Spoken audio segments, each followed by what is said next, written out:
이 정도로 정신머리가 없어요. 그러니까 완전히 나 홀로 구멍 뚫기예요. 나 홀로 국제사회가 구축해놓은 북한 고립화, 북한 경제제재 장벽에 구멍을 뚫겠다고 문재인 586 집단이 지금 거의 막장 발작을 일으키는데, 이러다 보니까 이제 막 개발질이 나오죠. 문재인이 이번에 말레이시아 방문해가지고 북한과 북의 아세안 참여를 말레이시아와 같이 추진하겠다 뭐 이러고 이제 공동 발표에 슬쩍 한 구절을 넣었어요. 이것 때문에 지금 미국 이제 조야가 발칵 뒤집혀 있다 그러거든요.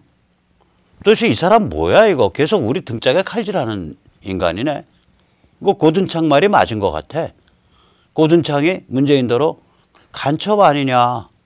간첩이 아니더라도 간첩과 다름없이 취급해야 된다. 이런 식으로 극단적인 말을 했는데, 그 말이 맞은 것 같아. 뭐 이런 분위기가 이제 싸게 돌고 있는 거예요, 이게.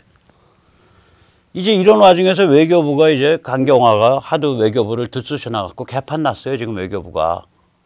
완전히 저기 이상한 참 개집 같은 그런 존재가 돼갖고요. 이상한 짓 한다고요. 발표문을 조작했어요.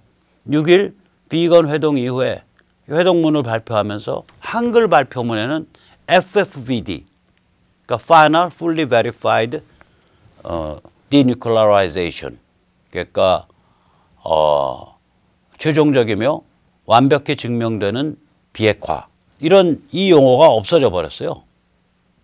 그러니까 지금 마음대로 막 한미 양북의 핵심 당사자가 회동을 해서 거기서 서로 동의된 것을 발표할 때 지들 마음대로 핵심 개념을 막 날려버리는 거예요, 이게. 외교부 정신실종은 지금 뭐 아주 극에 달해 있습니다. 말레이시아 연설에서 문재인이가 인도네시아 말로 인사를 했어요. 그 다음에 문재인의 캄보디아 방문을 홍보하는 이미지에 뒤 배경 그림이 타이완 밑그림이에요. 그러니까 이게 지금 대한민국의 관료체제 자체가 거의 붕괴 상태에 가고 있다는 얘기라고요. 아마 이 안전사고, 이상한 안전사고 많이 날 것 같아요. 이렇게 완전히 풀어져 있는 상태가 되고. 이게 왜 그러냐면 대한민국 정부를 이끌고 있는 문재인이나 586 집단이 멘탈 상태가 굉장히 막장 발작 상태에 이르니까 관료들이 거기에 이렇게 부들부들 떨면서 어떻게 손발을 맞춰야 될지 모르니까 거의 복지부동 모드로 들어가게 되는 거죠. 그런데 위에서는 이상한 오다 내려 꼽히니까 그냥 복지부동도 아니고 막 뒤죽박죽이 돼버린 거죠. 내부가. 이런 상태 그냥 계속 갈 것 같아요. 근데 문재인 최대 대박은 이 캄보디아 가서 한 말이죠. 15일 노르돔 시아몬이 캄보디아 국왕 주최 만찬에 가서 캄보디아가 내전을 극복하시고 통합과 평화를 이뤄낸 그 경험으로부터 지혜를 배우고 싶습니다. 참 이상한 사람이에요, 이 사람. 일단 첫째요. 캄보디아는 내전다운 내전이 없었어요.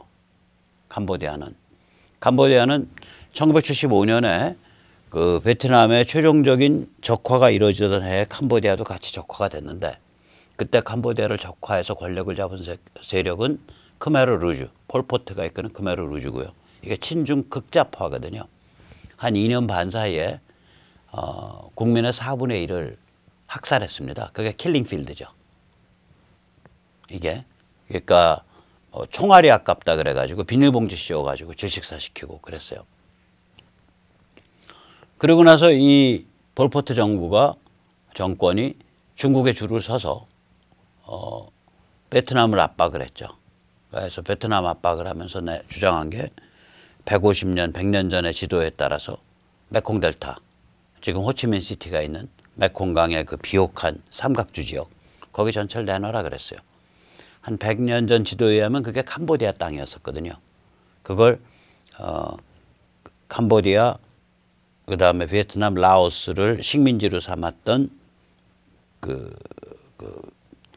프랑스에 의해서 이렇게 조정된 거란 말이에요. 그러니까 옛날 우리 땅 내놔 이러고 들이받은 거예요. 그리고 국경 분쟁 일으키고. 그러니까 베트남이 열이 받아가지고 1978년에 캄보디아를 쳐들어가면서 꼭두각시를 내세워서 이 폴포트 정권을 엎어버렸죠. 그 엎으니까 이제 캄보디아 왕당파하고 폴포트 크메르르주 잔당이 임시정부를 만들었어요. 내전이라 그러면 그런 게 내전이에요. 그러니까 학살 세력과 베트남 앞잡이 세력 사이의 내전이에요. 여기서 뭘 배울 게 있냐고요.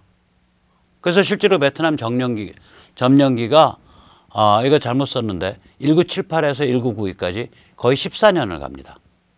베트남 군이 캄보디아 안에 점령을 하고 있었어요. 그러니까 중국이 열받으니까 1979년 초에 중국이 베트남을 쳐내러 가죠. 그래서 양쪽에서 한두 달 전쟁하면서 수만 명씩 죽어요. 이런 상황이 계속 이어지니까 드디어 1992년 소련이 망하고 나서 UN 임시행정기구가 캄보디아에 들어가서 이 대치 상태를 끝내요. 그러니까 UNTA 이걸 United Nations Transitional Administration 캄보디아 그래서 운탁이라 그래요. 운탁 캄보디아예요. 정확히는 운탁 캄보디아가 체제 안정화를 한 2년에 걸쳐서 합니다.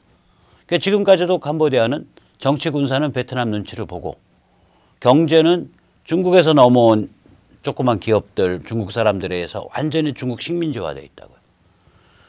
요새 좀 많이 퍼센티지가 떨어졌는데 불과 한 10년 전까지만 해도 아시아에서 에이즈가 가장 높아요.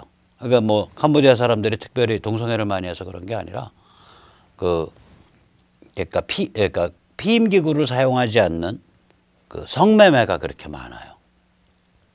일반화되어 있어가지고 그래서 이 못 사는 나라가 한때 한 14, 15년 전에는 100명에 2명꼴로 에이즈 환자였었어요. 여기가. 지금은 이게 한 1000명에 5명꼴로 줄어들었습니다. 참고로 우리나라는 1000명에 1명꼴 됩니다. 그러니까 이게 이런 상황이라는 걸 한번 좀 염두에 두셔야 돼요. 이게. 이 캄보디아에서 벌어진 일이에요. 자, 이런 데 가서 내전을 극복하시고 통합과 평화를 이뤄낸 지혜를 배우고 싶습니다. 이게 말이 되는 소리냐고요. 이게 말이 되는 소리냐고. 차라리 인구의 4분의 1을 단기간에 청소해 놓은 극좌 학살 노하우를 배우고 싶습니다. 이러면 차라리 말이 될 수 있을지 몰라요. 현실이었으니까.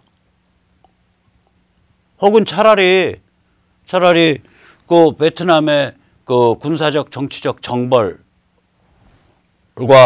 중국에 대한 경제 예속 사이에서 어떻게 살아나가는지 그거를 보이고 싶습니다. 이것도 말이 돼요.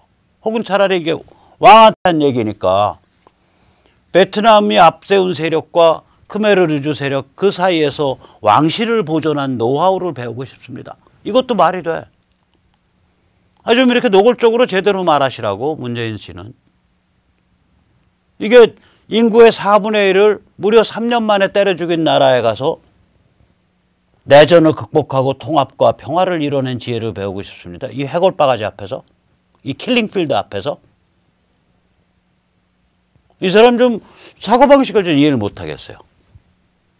뭐 제가 그래서 말을 붙여놓기를 대박이라고 붙여놨는데 이게 과연 대박인지 참 정말 흉악한 케이스예요, 이거는.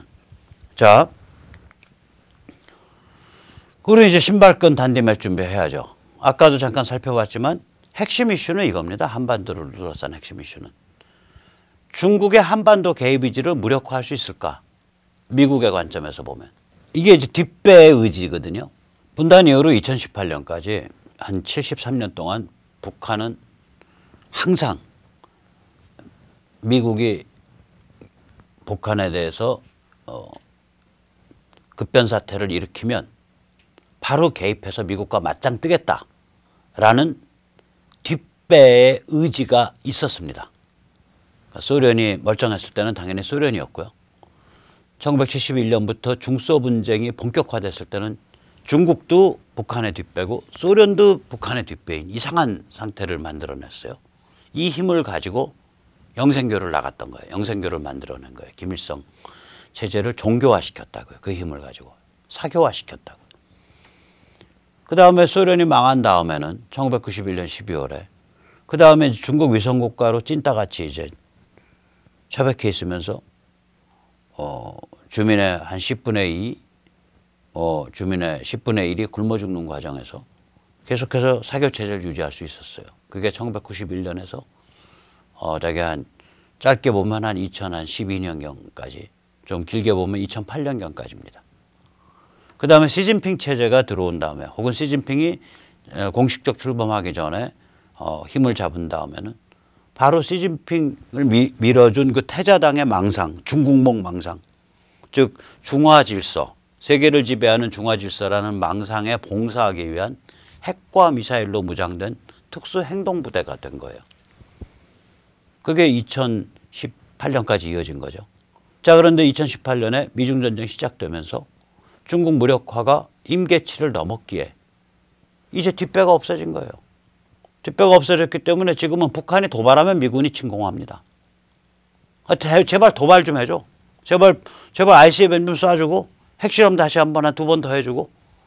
미국 침공해요, 이제는. 중국 게이브지가 거의 증발했는데 미국이 뭘 무서워서 침공을 못해요.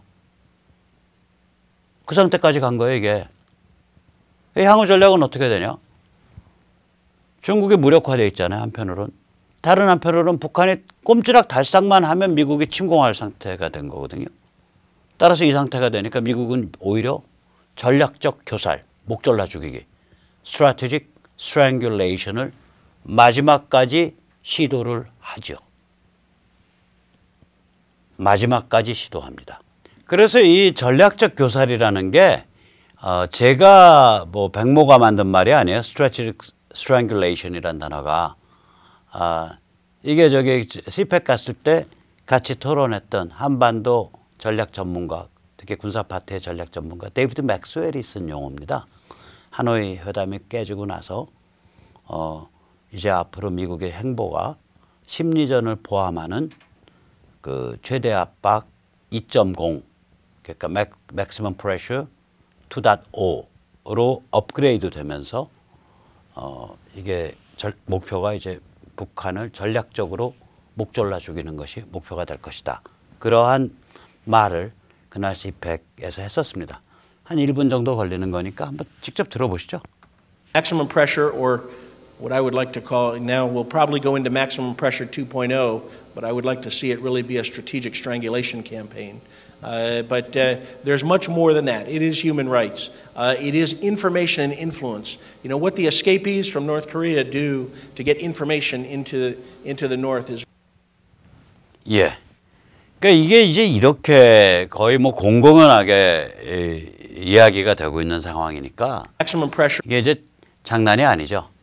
그럼 우리가 이게 미국이 생짜배기 침공하기 전에 마지막까지 전략적 교사를 시도할 거다.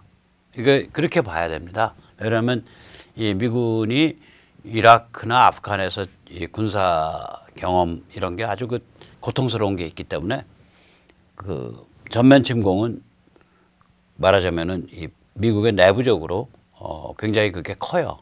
그렇다 그래서 저거는 너무 위험한 체제고 또 미국의 전략적 목표가 그냥 단순 비핵화가 아니고 북을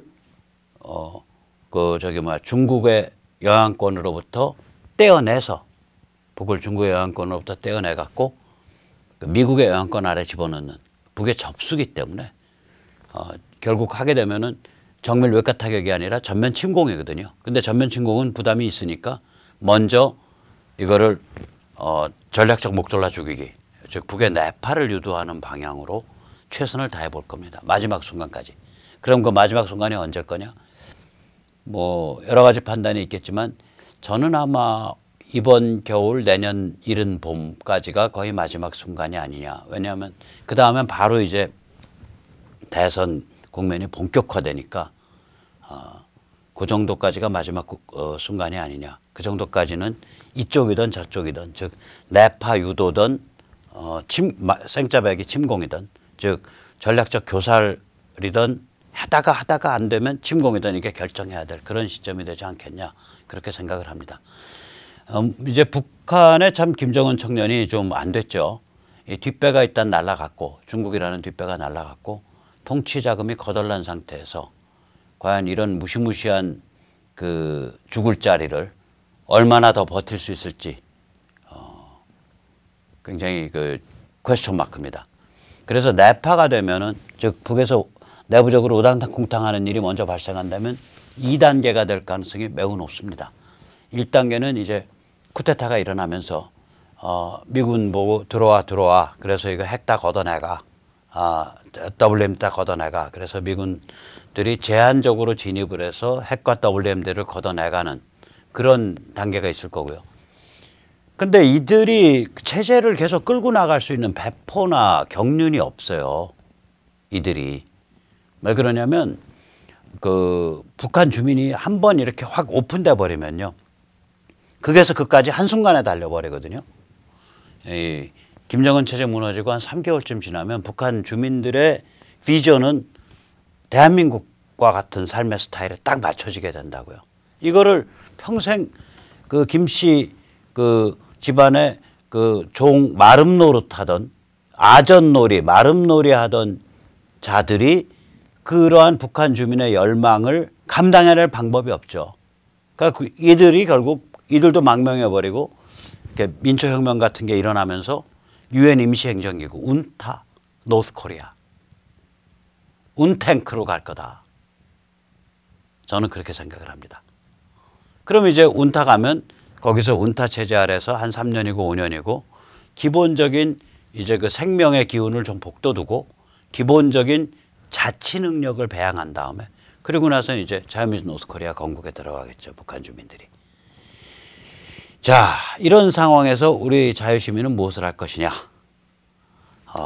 일단 뭐 주한미군 철수한다든지 뭐 이런 말에 겁질릴 거 없고요. 우리가 이렇게 그 신경을 써야 될 거는 우리의 비전과 교양을 어떻게 올바르게 확립할 거냐.